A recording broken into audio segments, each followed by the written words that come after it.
Hey everyone, welcome back. Today we're diving into something a little different, a little controversial even. Oh, Micromanagement. Yeah. We're going to try to figure out, can you really manage people like you train AI? I like it. A little provocative. Right. So we're going to be looking at an article by Chris Tansey, Digital Capital, Why It's a Micromanager's Dream. Okay, yeah, I've seen that one. It's pretty interesting. What's striking to me, I think, is how Tansey really uses this AI analogy to get inside the head of a micromanager. It's more than just wanting control. It's about a whole very specific way of communicating, giving feedback, setting those expectations. So are we saying that micromanagers are like prompt engineers for their teams? Exactly. And by breaking it down into those 6 stages, you start to see some startling parallels Yeah. between managing humans and training AI, right? Okay, well, let's break it down then. Stage one is about, initial communication and onboarding. Tansey points out that micromanagers, they give super detailed instructions and expectations right from the start. Yeah, it's like imagine a data scientist trying to program their employees Mm. with this huge data set of instructions all on day one. It's meant to be clear, but you have to wonder, does it stifle creativity before it even gets a chance? Right. I mean, how comfortable would you feel taking initiative if everything was spelled out for you from the get-go? Exactly. And that actually leads right into stage two, autonomy and trust. Or, well, the lack of it in this case. Usually there's a balance, right? Like you give your employees independence, but you also give them support. But with micromanagement, it seems like autonomy takes a back seat. It's like you're constantly feeding them those prompts, just like an AI, little tasks, instructions all day long. All day long. Can you imagine getting feedback on like your email formatting before you even hit send? That's the micromanagement life. That is the micromanagement life. It makes you wonder, about the sustainability of it all. Right. What happens to morale, Yeah. development? Do you ever feel ownership over your work? I mean, some might argue that all that clarity actually reduces stress. Mm-hmm. Like you always know what's expected, Oh, for sure. but you could also say it creates this kind of dependence, right? Oh, absolutely. Prevents you from reaching your full potential. It's a real paradox. But let's keep moving. Stage three is all about, that constant feedback and improvement. Anyone who's been micromanaged knows this one. The feedback loop is constant. Oh, it's lightning fast. Tansey calls it rapid fire. Yeah.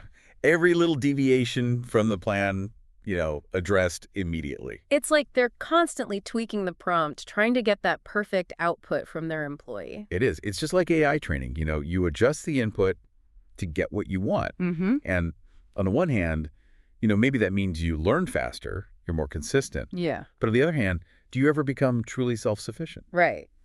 Do you ever develop that internal compass for decision making? Exactly. Now, stage four gets interesting. Responsibility and due diligence.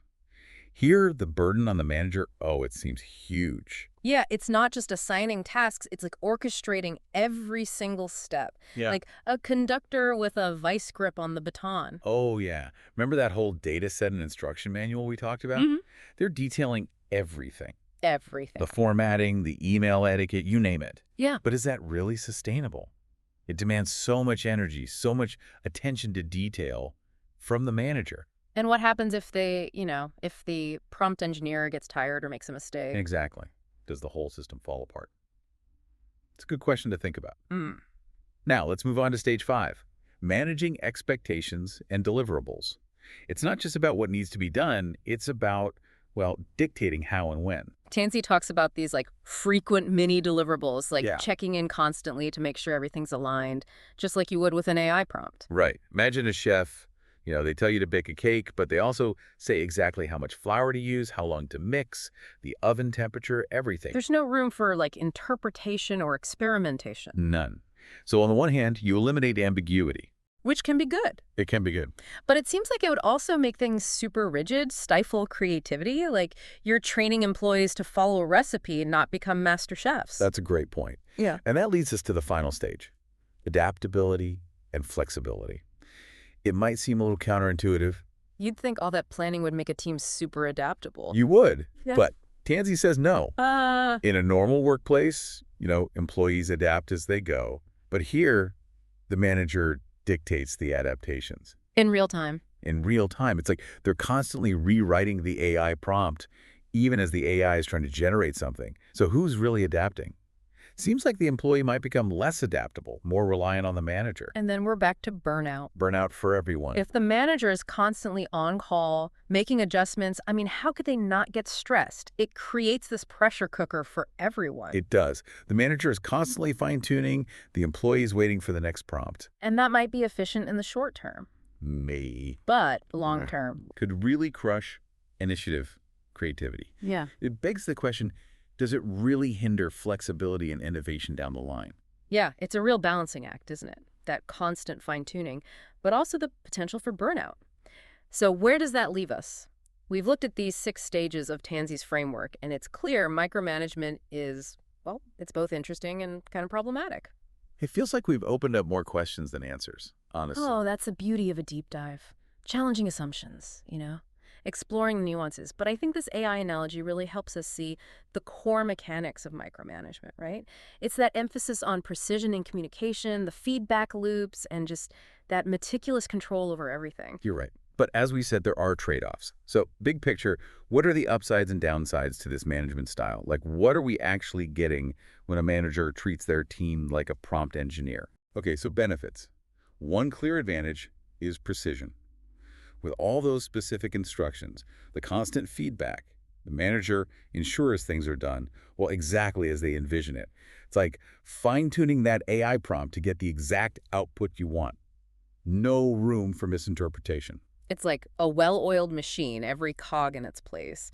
But do you lose some of the human element in that pursuit of perfect precision? That is the tension, isn't it? It streamlines things, but what about creativity, problem solving? Think about fields where precision is paramount. Engineering, surgery, high-stakes finance. A small deviation could be disastrous. So in those situations, maybe the need for control outweighs the drawbacks? Potentially, yeah. Hmm.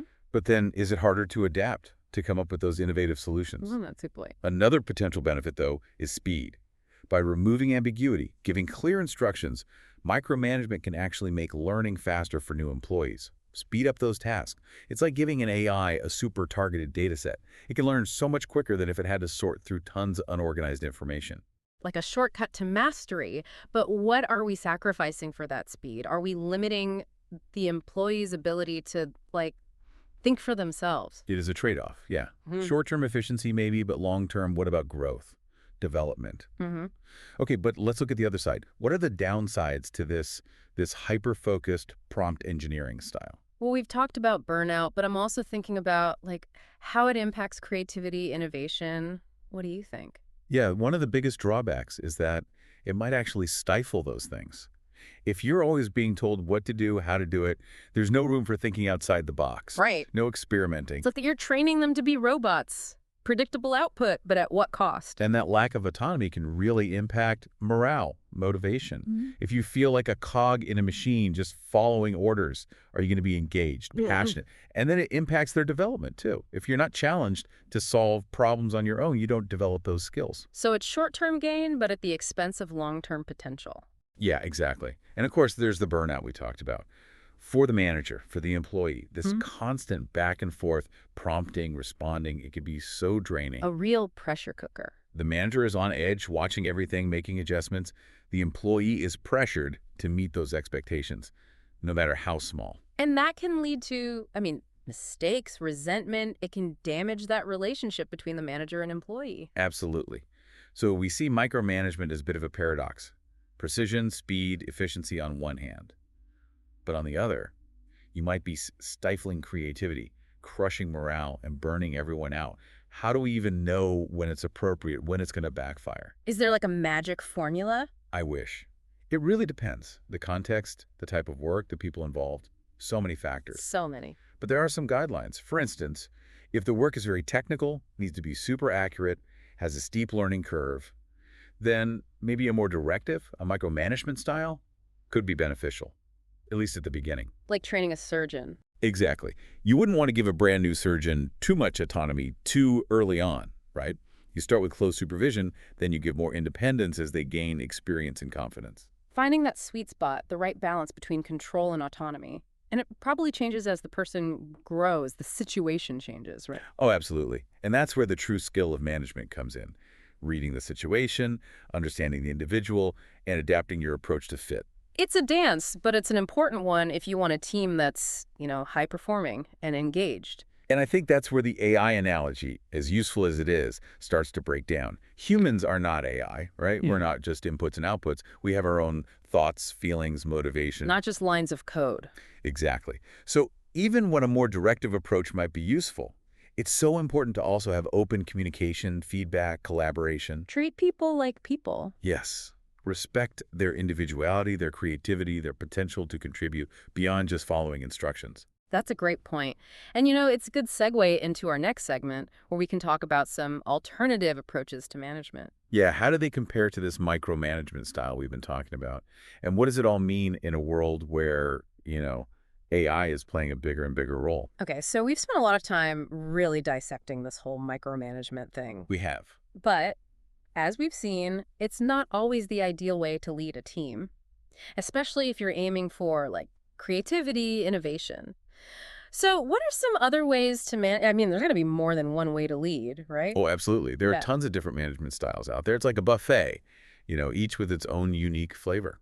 I like that. So if micromanagement is that super rich, intense dish that's good once in a while, but maybe not every day, what's on the other end of the spectrum? Well, let's think about laissez-faire management. Yeah. This one's all about autonomy, trust, giving people the freedom to manage their own work, set their own goals, make their own decisions, minimal intervention. So it's like giving an AI a goal and just letting it figure things out on its own.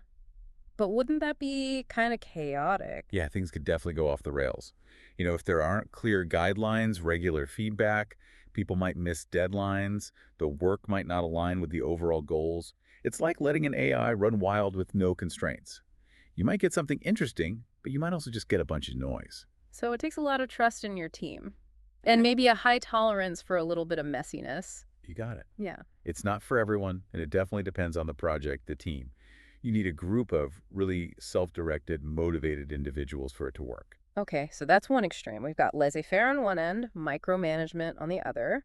What about the stuff in the middle? That's where styles like democratic leadership or transformational leadership come in, kind of a middle ground. And what are those like? Well, they focus on collaboration, open communication, shared decision-making. Instead of dictating every detail, the leader is more like a facilitator, guiding the team towards a shared vision. But everyone gets to contribute their skills and ideas. So it's more of a collaborative dance than a super choreographed routine. Exactly. Yeah. Like you give the AI a diverse data set, a clear objective, but then you let it interact with this environment, learn from its mistakes, even collaborate with other AIs to write the goal. That does sound a lot more dynamic and engaging than just getting prompts all the time. But it also sounds like it takes, well, a lot of trust, a willingness to let go of some of that control. It does. It requires a lot of communication, transparency, that commitment to the team's success. Hmm.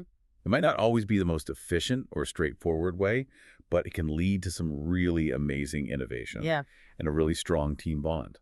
So we've got this whole spectrum of management styles from super hands-on to hands-off and everything in between. It seems like there's no one right answer. The best way to do it depends on so many things. So many things, yeah. The situation, the people, what you're trying to achieve. But, as we move into this age of automation, it's interesting to think about how these styles will adapt, how they'll change. It really is. The lines are getting blurrier and blurrier between, human management and AI management. We're already seeing it in fields like software development. Yeah. AI is automating tasks, analyzing code, even writing code. It's almost like we're training AI to manage for us. Does that mean human managers are becoming obsolete? Not necessarily. Maybe it just means their roles are changing. Instead of focusing on all the little details, maybe they need to be better at things like, strategic thinking, fostering creativity, building those relationships. So humans and AI working together, not against each other. Exactly. Using the strengths of both to achieve the goal. But it does raise some ethical questions too, right? Like, how do we make sure AI is used responsibly, ethically in the workplace? How do we avoid bias, discrimination in these automated systems? Those are big questions and important ones as we move into this new world of work. It feels like we're only just beginning to understand what's possible, both in how we manage people and how we use AI. We are. It's exciting and challenging. It demands that we're, thoughtful, adaptable, and open to these new ways of thinking and working. And on that note, I think it's time to wrap up. Listeners, think about your own experiences with different management styles. What worked for you, what didn't, And how do you see technology shaping the future of work? Keep exploring, keep asking those questions, and as always, happy